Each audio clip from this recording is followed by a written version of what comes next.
सभी को नमस्कार। मेरे किसी परिचित जिज्ञासु ने कुछ दिन पहले मुझसे यह प्रश्न किया कि स्त्रियों का यज्ञोपवीत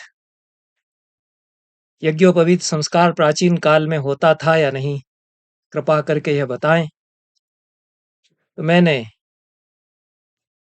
एक ही शब्द में उनको उत्तर उस समय भेज दिया कि हाँ, परंतु मुझे लगा कि भले ही धर्मशास्त्र का विशेषज्ञ मैं न हूं, पर इस बात पर यदि कहीं लोगों के मन में भ्रम है कि यज्ञोपवीत संस्कार जिसको वे कह रहे हैं कथित रूप से, वह केवल पुरुषों का ही किया जाता रहा है, तो इस पर बात होना चाहिए। पहली बात तो यह है कि यज्ञोपवीत और यज्ञोपवीत संस्कार यह शब्द ही बात का है। जो मूल शब्द है वह उपनयन संस्कार है। तो हम लोगों का जो संस्कार 16 संस्कारों में हुआ, बचपन में जो किया गया हमारे साथ, वह उपनयन संस्कार था और यज्ञोपवीत संस्कार उसको कह देते हैं, पर वह वास्तव में तो उपनयन संस्कार है। और उसकी परंपरा बहुत प्राचीन परंपरा है। उप समीप नयन ले जाना, आचार्य गुरु के समीप ले जाना, यही उपनयन है। और इसका उल्लेख अथर्ववेद में आता है। आचार्य आचार्य उपनयमानो ब्रह्मचारिणम कृणुते गर्भमन्तः तम रास्त्रीस्तिस्र उदरे बिभर्ति तम जातम द्रष्टुमभि संयन्ति देवाः। यह अथर्ववेद में कहा गया। आचार्य जब उपनयन अपने शिष्य का करता है तो अपने भीतर उसको समो लेता है, फिर उसको नया जन्म देता है। इसलिए वह आचार्य एक तरह से माँ का भी काम करता है, उसको द्विज वह हो जाता है, दूसरा जन्म लेता है। तो यही उपनयन है, मूल अर्थ उसका यही है। शतपथ ब्राह्मण में उपवीति शब्द आ जाता है और जिसका उपनयन हो गया है उसको उपवीति कहते हैं। शतपथ ब्राह्मण में इसका वर्णन किया गया है, उपनयन संस्कार का। इसके लिए एक दूसरा शब्द पाणिनि में आता है। अष्टाध्यायी की परंपरा में वो आचार्य करण है और उसकी प्रक्रिया पर भी काशिका में प्रकाश डाला गया है। अष्टाध्यायी में जो पाणिनि उल्लेख करते हैं और किस प्रकार से माणवक को आचार्य के समीप पिता ले जाए और आचार्य कहता है कि समिधा लेकर के तुम मेरे पास आओ। छांदोग्य उपनिषद में सत्यकाम जब जाता है और उससे कुछ पूछते हैं, वो बता देता है तो प्रसन्न हो जाते हैं। तब कहते हैं समिधम सौम्य आहर उपत्वा नेष्ये, उपनयन तुम्हारा मैं कर दूंगा है, सौम्य समिधा लेकर के आ जाओ। उपनयन के लिए अनिवार्य यदि कुछ करना होता था शिष्य को कि समिधा जो यज्ञीय काष्ठ है उसको हाथ में लेकर के वह पहुंच जाता था। यह जिज्ञासा का भी चिन्ह है। समित पाणिम श्रोत्रियम ब्रह्मनिष्ठम, ऐसा बात में वेदांत में फिर वाक्य आता है। यही विधि है उपनयन की। पिता लेकर के गया, ये बच्चा है इसको पढ़ा दीजिए, या कोई नहीं है, पिता माता नहीं जा रही है साथ में, तो अकेले बालक 5 साल के बालक सत्यकाम की तरह चला गया।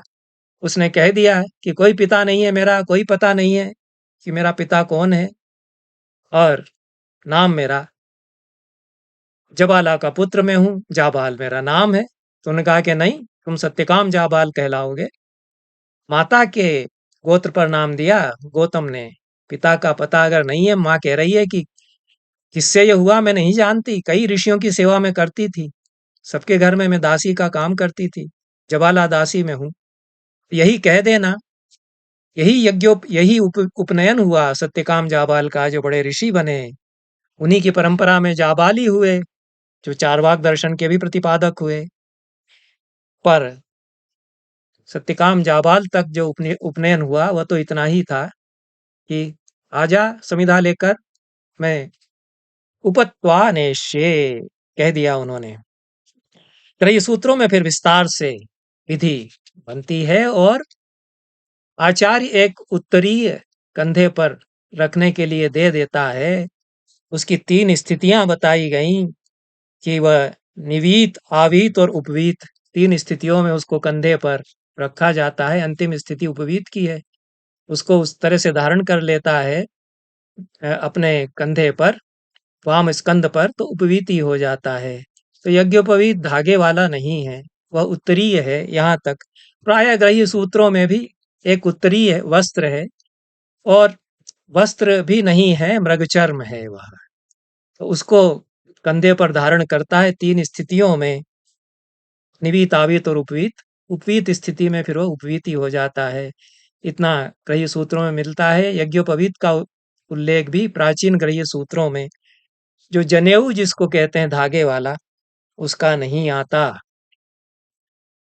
अब प्रश्न यह आता है कि ये संस्कार हुआ, बाद में संस्कार विस्तार से हो गया। अब हम हमारा जो यज्ञोपवीत संस्कार हुआ था, जो ग्रही सूत्रों में मैं वर्णन देख रहा हूं, उस तरह से तो नहीं ही हुआ था, लेकिन हमारा भी यज्ञोपवीत संस्कार तो हुआ ही था।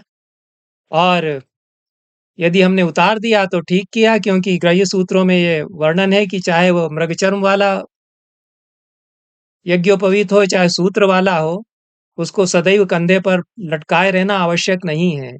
गुरु के पास जाएं तब, जैसे उत्तरीय आदर के लिए, शिष्टाचार के लिए हम कुर्ते के ऊपर धारण करते हैं, यह एक तरह से शिष्ट जन की मर्यादा प्राचीन काल में चली आ रही है, अब तो नहीं प्रायः मानी जाती। उस तरह से विशिष्ट अवसरों पर इसको धारण कर ले, इतना प्राचीन साहित्य में निर्देश मिलता है। जितना मेरा अध्ययन है, लोग तो आ ही जाएंगे बहस करने के लिए और कहेंगे कि नहीं नहीं, वो तो हमेशा लटकाए रखिए यज्ञोपवीत, ऐसा ही है, इसको उतार देंगे तो ये हो जाएगा, वो हो जाएगा, और ये तमाम उसमें फिर विज्ञान लाएंगे कि कान के ऊपर लपेटने से अमुक नस दबती है तो उससे एक्यूट प्रेशर होता है। देखिए कितना वैज्ञानिक है यह। जिनके ऊपर, कान के ऊपर नहीं दबती है, उनको तो फिर मूत्र विसर्जन में सदैव कठिनाई ही होती रहेगी, इत्यादि। बहरहाल कन्याओं का उपनयन होता था या नहीं, प्रश्न ये पूछा गया है, उसी का मैं उत्तर देने का प्रयास करूंगा। जैसा मैंने कहा कि कन्याओं का उपनयन होता था, उसको चाहे आप यज्ञोपवीत कह लीजिए। और ऋग्वेद में सबसे पहले यह कहा गया कि उपनीत जो स्त्री है वह दक्ष हो जाती है कठिन से कठिन कार्यों में। भीमा जाया ब्राह्मणस्योपनीता तुदीम दधाति परमे व्योमन। कुछ बड़ा सुंदर वर्णन किया है, 10वें मंडल में है, 10वें सूक्त में। तो यह ऋग्वेद में सबसे पहले स्त्री के उपनयन का उल्लेख आ जाता है। फिर बाद में तो जो ग्रह्य सूत्र और धर्मशास्त्र के ग्रंथ हैं और संस्कार प्रतिपादक जो ग्रंथ हैं, विशेष रूप से संस्कार प्रकाश पुस्तक, उसका बहुत उल्लेख होता है। और यह श्लोक संस्कार प्रकाश के उद्धृत भी होते हैं। पुरा कल्पेतु नारीणां मौञ्जी बंधन मिष्यते अध्यापनम च वेदानां सावित्री वचनम तथा पिता पितरव्यो भ्राता वा नैनमध्यापयेत् परः स्वगृहे चैव कन्यायाः भेक्षचर्या विधीयते। यह बात का ग्रंथ है। इसमें इन्होंने कहा कि पहले नारियों का, स्त्रियों का उपनयन संस्कार होता था, मौंजी बंधन भी होता था, मुंज की रस्सी कोपीन में लगा करके वो उस तरह से धारण करती थी और ब्रह्मवादिनी होती ही थी। वेदों का अध्यापन उनको किया जाता था, सावित्री वचन, गायत्री मंत्र का उनको उपदेश दिया जाता था। अब स्थिति यह है कि पिता, चाचा या भ्राता ये ही पढ़ा दें, पर वेद पढ़ा दें अपने घर में ही, और बाहर भिक्षचर्या करने न जाए। यह भी बात की स्थिति है।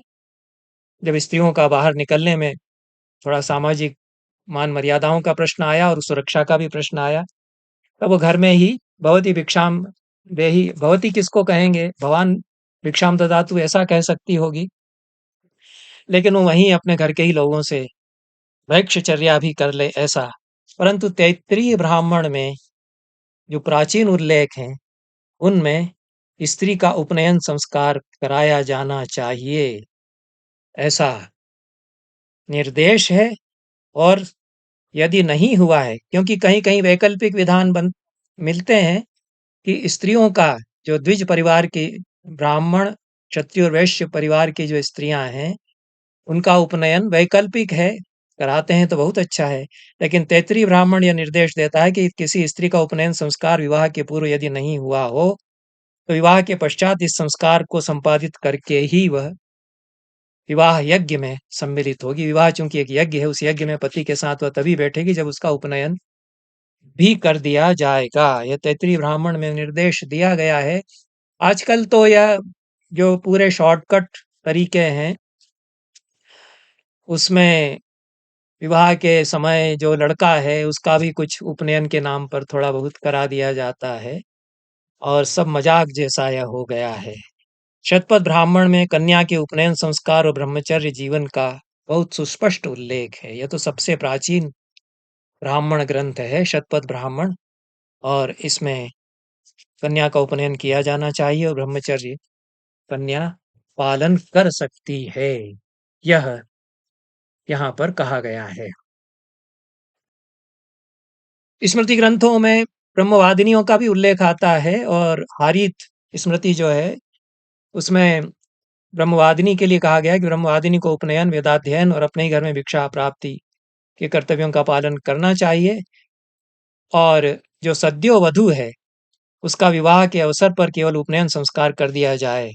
यह द्विविधा स्त्रियो ब्रह्मवादिन्य सद्यो वध्वश्च तत्र ब्रह्मवादिनीनाम उपनयनम अग्निंधनम वेदाध्ययनम स्वगृहे भिक्षाचर्येति, ऐसा स्मृति चंद्रिका में भी आता है।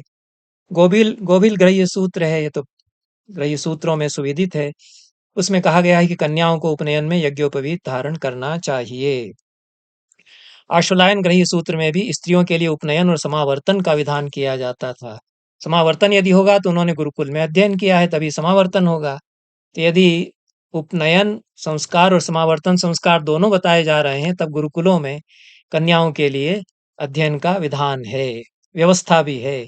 गोभिल ग्रह्य सूत्र में सुशिक्षित वधुओं के उल्लेख आते हैं कि वह वेदाध्ययन कर चुकी है वधु, ऐसा वर्णन आता है।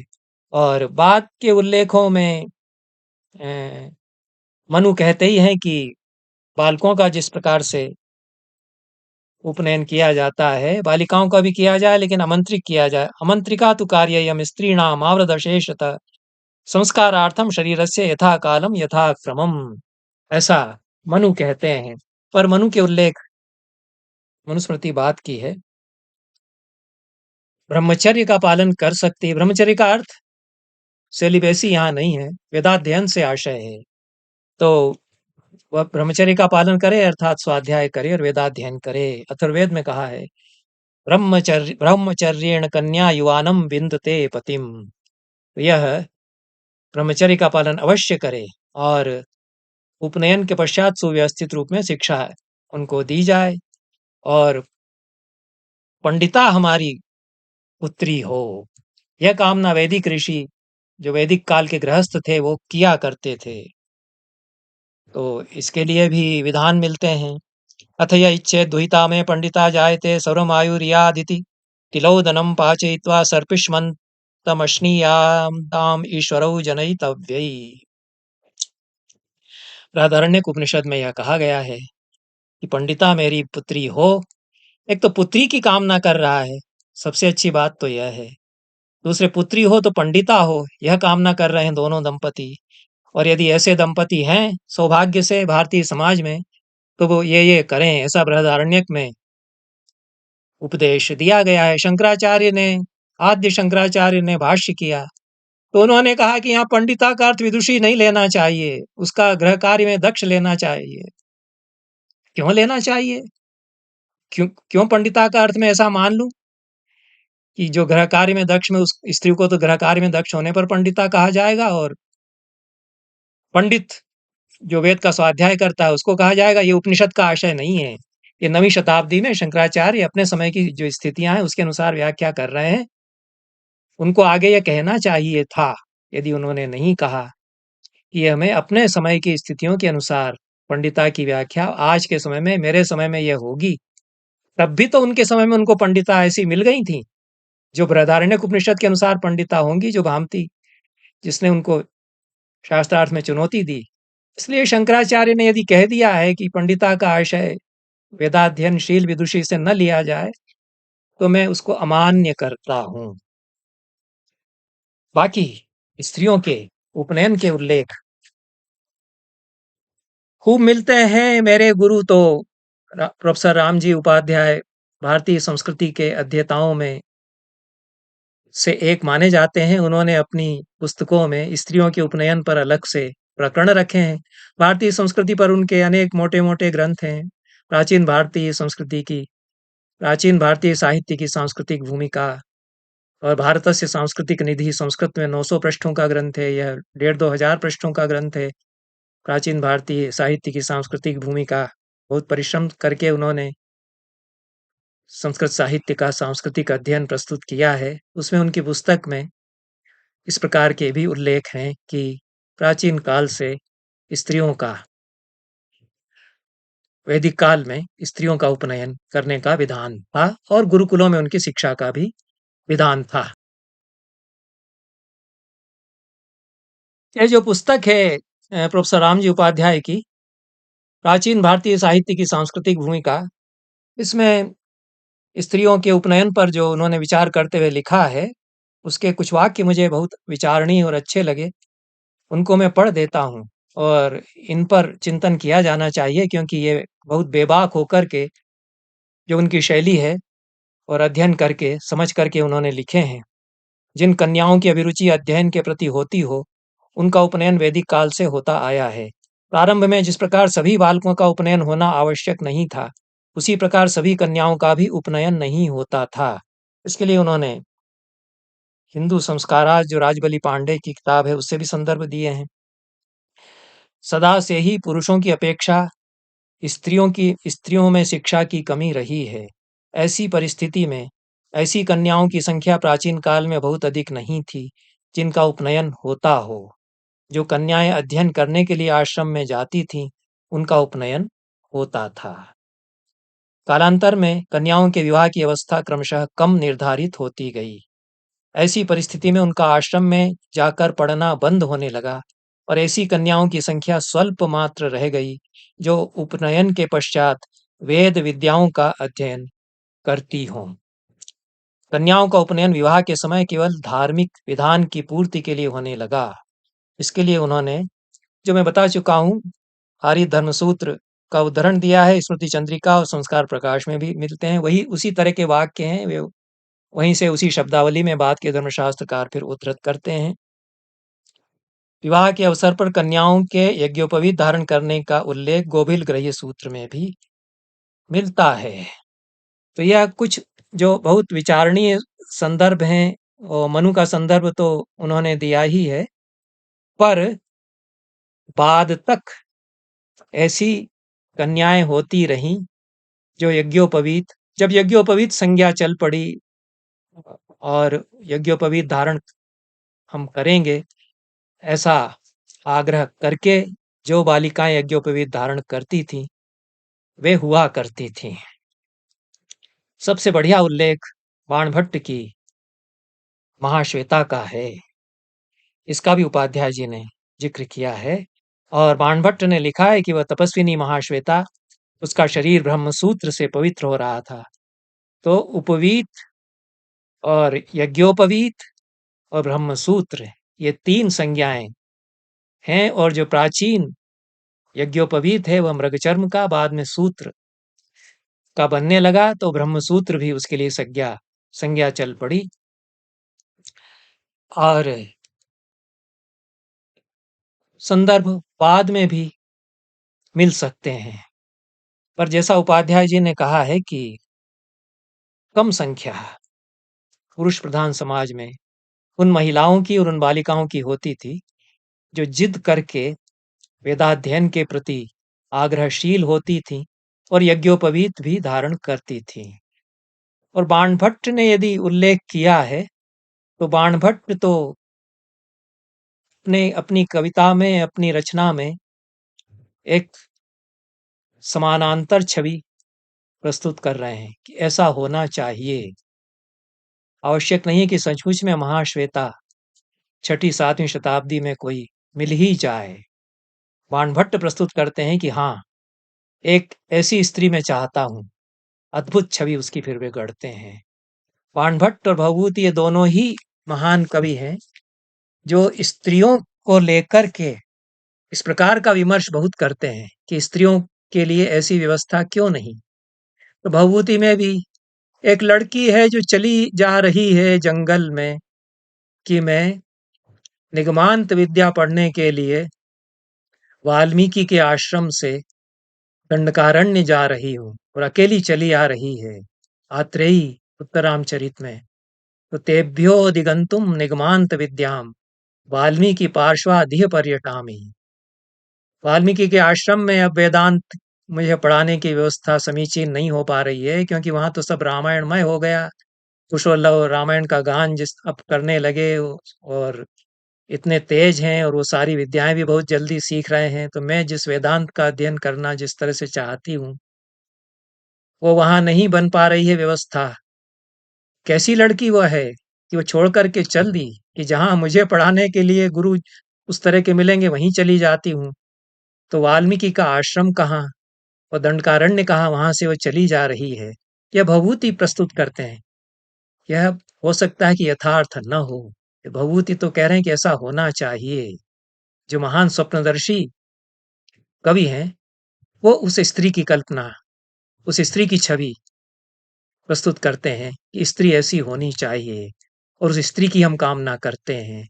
वो छठी, सातवीं, आठवीं शताब्दी तक भी हमारे प्रतिभाशील महाकवि उस यज्ञोपवीति ब्रह्मवादिनी स्त्री को फिर से खड़ा करते हैं अपने साहित्य में। इन शब्दों के साथ आज की यह चर्चा समाप्त करता हूँ। बहुत बहुत धन्यवाद। नमस्कार।